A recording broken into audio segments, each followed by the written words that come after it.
Hello les amis, samedi après-midi. Je vous avais dit, je vous avais annoncé sur Twitter que effectivement Edera, voilà, je le vois un petit peu qui revient, un petit peu en nombre sur les réseaux sociaux, sur des blogs ou des articles tout simplement. Je me suis dit que je vais peut-être, bah voilà, vous en parler et puis pour vous présenter le projet d'abord, donc voir un petit peu sa nature, la technologie associée, bah, les risques associés également, le modèle de gouvernance, les avantages, les inconvénients, et je finirai par voilà, un petit peu des points d'actualité pour vous donner une idée voilà, de ce qui se passe maintenant pour eux. Et après, ben, j'irai faire une analyse technique, graphique sur TradingView. Et bah voilà, ça vous donnera bah, voir si c'est le moment d'acheter pour vous ou si vous voulez attendre. Mais je ferai le travail en fait depuis le début et je construirai la charte graphique pour vous. Donc c'est voilà, c'est une vidéo qui risque d'être un peu longue. Bah, je vais essayer de la faire courte, mais voilà, je pense pas. Alors, si vous voulez avoir déjà bah, vous faire une première idée sur Edera, vous pouvez toujours en fait aller visiter leur site web. Donc voilà, ils affichent les promesses en fait, bah, voilà, dès le début du site web, donc beaucoup plus rapide, carbone négative, des gaz filles prévisibles. Mais ce que moi, ce qui m'avait un peu tilté la première fois que j'avais vu leur site, c'est voir qui participe au projet. Donc on a Boeing, on a Chainlink, on a Deutsche Telekom, EDF, Google, IBM, LG, LSE, Nomura, des banques, Ubisoft. Voilà. Enfin, voilà, c'est pas en général ce genre de société, enfin, peut-être Ubisoft, Google, IBM, oui, pourquoi pas. Après, des banques, c'est un petit peu plus, pour moi, voilà, ça m'a mis un petit peu la puce à l'oreille, que, voilà, que je pourrais avoir en fait des surprises en allant un petit peu plus loin dans l'analyse. Et effectivement, vous le verrez, bah voilà, il y a des choses un petit peu que je n'aime pas trop. Donc, on va commencer avec la partie fondamentale d'Edera. Donc, quelle est sa nature, enfin, censée être unique? Donc, alors, c'est pas une blockchain, c'est une DAG. Je vous expliquerai ça tout à l'heure. En proof of stake qui a été lancé en fait en 2018. Alors, le but, bah, il a clairement été annoncé par les fondateurs. Donc, voilà, c'est simplement tuer toutes les autres blockchains par bah, une vitesse foudroyante, une sécurité impénétrable et une justice absolue. Bon, voilà, c'était les promesses. Est-ce qu'elles sont tenues? Depuis 2018? On le verra aussi. Donc, comme je vous l'ai dit, c'est pas vraiment une blockchain, mais c'est une architecture en DAG. Donc, les blocs qui sont ajoutés au registre, bah, en fait, ne sont pas pris en compte dans leur ordre. Alors qu'une blockchain, bah, voilà, toutes les opérations sont mises par bloc et dans l'ordre. Alors pourquoi? Bah, c'est pour avoir un gain de rapidité et de scalabilité. Bon, d'accord. Alors, comme je vous l'ai dit, donc, bah, Edera est détenu et gouverné par des importantes organisations du monde comme Google, IBM, et EDF, comme on l'a vu. Et la seule crypto en fait qui est associée vraiment, c'est Chainlink. Voilà. Alors, au niveau de la technologie, alors chaque nœud assemble son propre graphe orienté acyclique représentant les événements existants. Alors, les nœuds valident ou invalident les transactions en fonction de la fiabilité de certains événements qui sont définis comme célèbres, et ils servent en fait de point de repère d'un nœud à l'autre et qui sont choisis en fonction de leur taux de présence sur les nœuds du réseau. Alors, quel est le problème de cette technologie? Alors, les risques que les transactions ne soient pas ordonnées correctement. Un simple dysfonctionnement, comme un simple plantage en fait du réseau, peut suffire à totalement invalider les transactions. Alors, c'est une technologie brevetée et pas open source. Alors déjà là, pour moi, ça a été une deuxième alerte. Donc, pourquoi avoir une technologie brevetée et pas en open source, donc ce qui est la plupart des cas des projets crypto. Et voilà, et donc la moindre faille pourrait avoir une incidence assez catastrophique. Le modèle de gouvernance. Alors, Hedera dit innover en proposant un comité de gestionnaires appelé Conseil Hedera Hgraph. C'est en fait un groupe composé d'un maximum de 39 organisations globales réputées chargées de prendre les décisions. Alors, quelqu'un a noté en fait dans le white paper, à un moment donné, on peut lire que le modèle de gouvernance est basé sur le modèle original utilisé par Visa. Oui, Visa, les cartes de crédit. Donc en gros, Hedera est conçu pour fonctionner comme une banque. Troisième alerte pour moi. En plus, les particuliers sont exclus des nœuds réseau car ils ne sont possibles, donc ces nœuds sont possibles qu'avec un groupe extrêmement réduit de nœuds triés sur le volet et évidemment possédés par des grosses sociétés. Pour moi, quatrième alerte. Les particuliers, ils n'ont pas leur place. Et encore, le réseau est conçu pour que la société qui en est propriétaire touche des dividendes payés justement par le conseil de gouvernance. Encore une alerte. Alors, perso, pour moi, je tends plutôt à penser que ce projet a pour but principal de générer de l'argent et pas vraiment de mettre en place une crypto qui serait novateur comme ils le prétendent. Alors, on peut aussi voir en examinant de plus près qu'il y a en fait de multiples frais différents qui sont liés à l'utilisation du réseau. Des frais de transaction, des frais de routage, des frais de service liés aux applications utilisées. Encore une alerte pour moi. On dirait vraiment plus un fisc qui veut taxer plutôt qu'une innovation basée sur la gratuité du fonctionnement. Voilà. Ok, alors maintenant, brièvement, les avantages. Donc, bon, la rapidité des transactions, d'accord. Une économie en énergie. Alors, pour ça, ils disent carbone négative. Ok, donc il faudra peut-être encore faire un peu mieux. Parce qu'une économie en énergie, c'est peut-être pas forcément suffisant. Un protocole novateur en matière de recherche théorique. Voilà, c'est un avantage.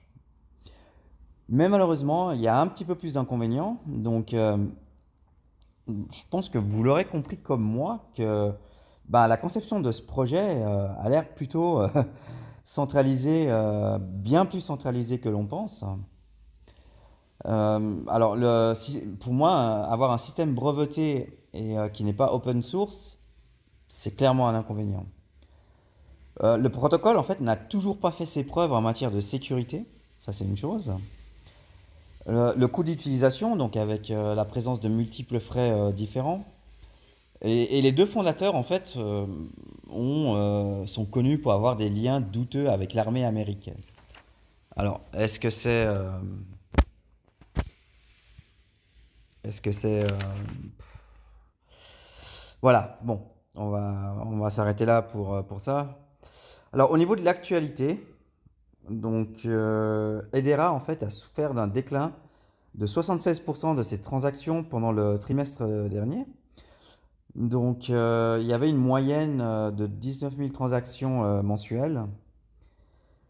À cela, malgré que les transactions ont diminué, alors étonnamment, le nombre d'active users a lui augmenté, et ça depuis en fait le quatrième trimestre 2021. Pendant le deuxième trimestre 2022, donc le dernier, Hedera avait en moyenne 33 000 active users par mois. Et ça c'est une augmentation en fait de 110% depuis le quatrième trimestre 2021. Autre chiffre clé, donc 258 000 transactions en NFT pendant le deuxième trimestre 2022, donc en constante augmentation. Et toutes ces transactions ont été faites par 8260 users différents. Alors au niveau des on-chain data, on peut remarquer que les whales ont réduit leur part de 15% au deuxième trimestre. Le développement d'activité a lui augmenté de 13% également au deuxième trimestre. La plateforme en intelligence Metrica a annoncé qu'ils allaient se lier au projet pour produire plus de visibilité et de transparence pour les différentes applications de l'écosystème Hedera. Donc ça, évidemment, c'est quelque chose de bienvenu parce que, ben voilà, il n'y a pas encore eu beaucoup de choses qui ont été confirmées sur Hedera actuellement. On peut maintenant aller voir en fait simplement les metrics sur CoinGecko. Donc vous voyez le prix est à 0,07 $. Donc qu'est-ce qu'on peut voir? Donc pour l'instant il y a une capitalisation boursière de 1,7 milliard. Bien.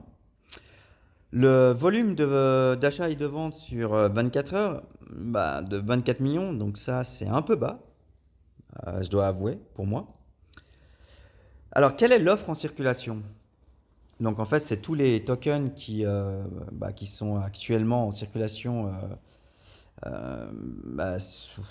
partout, sur tous les exchanges. C'est 22 milliards. L'offre totale, c'est 50 milliards. Donc voilà, pour moi c'est encore une alerte. Donc il y a 28 milliards de jetons HBAR qui doit encore être mis en circulation. Donc vous voyez bien que voilà, l'inflation est quasiment, pour moi elle est énorme. Donc après il faudrait voir quand et s'il y a des règles pour que justement tous ces jetons soient libérés, ces nouveaux jetons. Ça, je pourrais aller le voir, je pourrais faire un complément de vidéo. Mais même, plus de la moitié des jetons qui doivent encore être émis en circulation, ça ne peut pas forcément aider le cours à la hausse. Donc ça, pour moi, voilà, ça reste une alerte. Et je pense voilà, que c'est un petit peu trop. Ok, donc là maintenant on se retrouve directement sur TradingView où j'ai mis le chart en fait complètement vierge. Alors la première chose que j'ai envie de faire, c'est de faire un retracement Fibonacci pour vous montrer quelque chose. Donc en général, moi je prends le plus bas juste avant le départ du bull run de fin 2020. Donc je prends le plus bas et je vais aller prendre le plus haut. Voilà. Donc qu'est-ce qu'on peut voir? Je peux le mettre un petit peu plus comme ça. Alors, le cours est monté jusqu'à 0,6. Bon, après, il a fait que chuter. Mais bon, voilà. Ce que moi, j'aime bien, c'est que pour l'instant, on n'est pas allé en dessous du retracement de 100% depuis le plus haut. Donc, on n'est pas revenu revisiter en fait ce point le plus bas juste avant le départ du bull run. Ok. Alors, c'est pas, ça peut, je veux dire encore descendre plus bas, mais pour moi, c'est déjà une bonne nouvelle, c'est qu'on est resté un peu au-dessus et en général, c'est peut-être justement ça qui peut driver un recovery dans les prochaines semaines, voire mois. Donc ça, c'est une chose pour moi qui est déjà bien.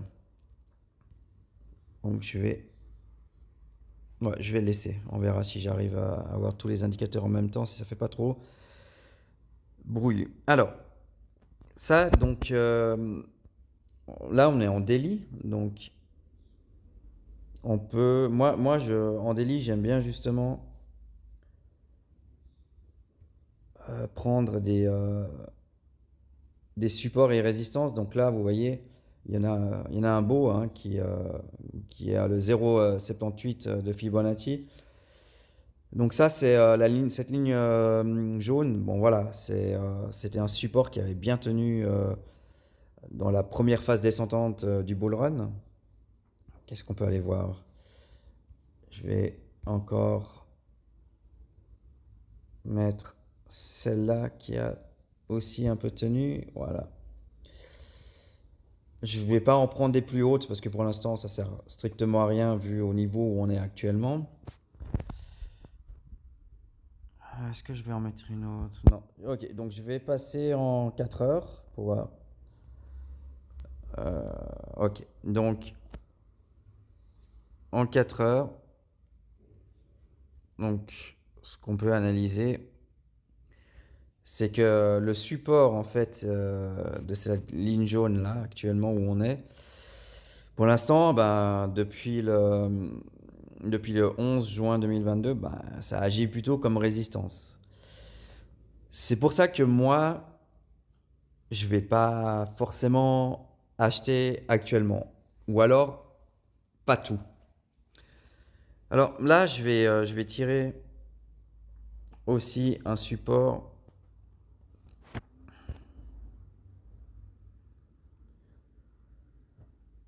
Ouais, je vais plutôt prendre celui-là. Donc voilà, pour moi, c'est ce range. Si, voilà, c'est ce range. Si on n'arrive pas à casser la résistance, c'est celui-là qui se dessine. Donc je vais agrandir, mais théoriquement, si vous voulez,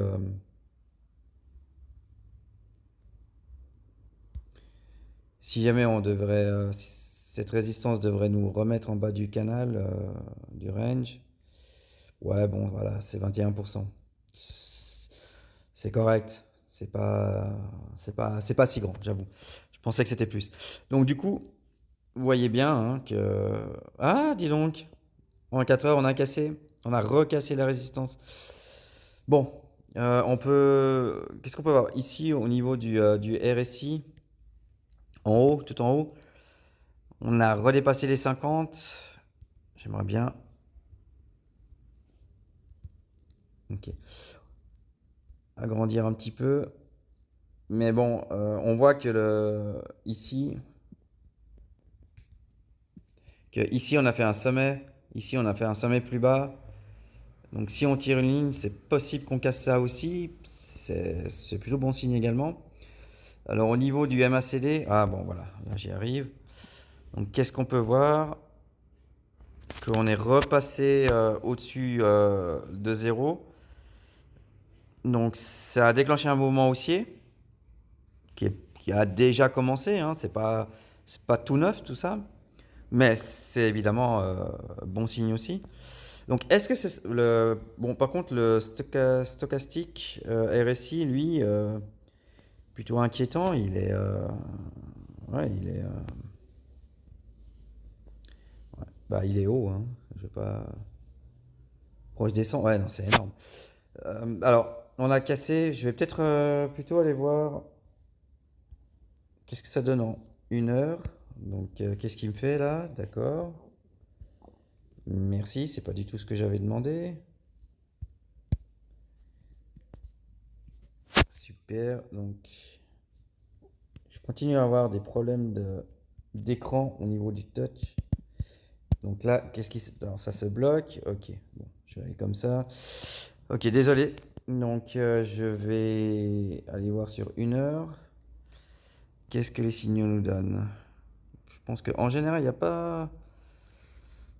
Ouais, le RSI devient chaud au-dessus de 70. Le MACD, ouais, il monte assez haut. Le RSI stochastique, celui-là, là, il est assez haut aussi. Bon, ok.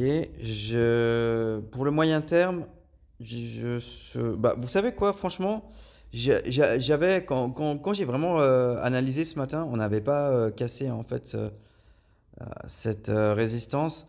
Donc moi, j'aimerais bien qu'on monte un petit peu et qu'on vienne retester cette résistance pour repartir. Je suis pas, je- voilà, je suis pas super convaincu d'acheter maintenant. Ou alors, si vous décidez d'acheter, parce que si vous pensez en fait qu'on maintenant, on a cassé cette résistance et qu'on risque de monter. Alors, ça serait peut-être bien de voir surtout jusqu'où on pourrait monter sans trop de peine, en fait. Donc, ouais. Donc, on pourrait éventuellement aller chercher ce premier niveau. Donc, les 0,09. Donc, voilà. Ça peut, évidemment, c'est intéressant hein, de remonter là-bas. Donc, si vous voulez acheter, acheter peut-être une partie maintenant qu'on a cassé cette résistance et garder un petit peu, moi je dirais 50% et garder un petit peu si on revient dans le range et puis qu'on revient visiter. Parce qu'effectivement, bon, voilà, sur le long terme, comme je vous ai dit en FIB, on est, je vais le refaire, hein, je vais revenir sur le FIB. Donc en général, ce range Fibonacci qui est entre le 0,78 et le 1, en général, c'est des très bons niveaux d'achat. Donc couplé à ça, bah, pourquoi pas prendre une position maintenant? Moi, je pense que je vais mettre un ordre limité. Franchement, j'hésite. Je crois que, à la limite, j'achèterais peut-être 25% en spot maintenant. Et, euh, et je m'en mordrais peut-être les doigts parce que si il revient plus dans le range en dessous, bah, j'ai loupé mon entrée. Mais bon, voilà, c'est un risque à prendre. Les fondamentales, comme vous avez bien pu le comprendre, bon voilà, moi je suis pas super fan d'une non-blockchain qui est plutôt là pour faire de l'argent. Bah voilà, moi je suis pas, pour moi le fondamental, j'achèterais pas sur le fondamental, mais bon, l'analyse technique, bah, on n'est pas sur un point dégueulasse d'entrée. Et si elle devient un petit peu populaire, bon, bah, ça peut casser pas mal à la hausse. Mais bon, voilà, ça c'est un petit peu mon avis. Fondamental, pas fan. Analyse technique, assez fan. Donc pourquoi pas commencer à y rentrer maintenant. Voilà, ben, j'espère que tout ça, ça vous a aidé. Donc si jamais vous avez des questions en commentaire de cette vidéo, et je répondrai. Et puis voilà. Je vous souhaite un bon samedi soir. Et puis je vous vois peut-être demain si j'ai le temps. Alors à plus les gars.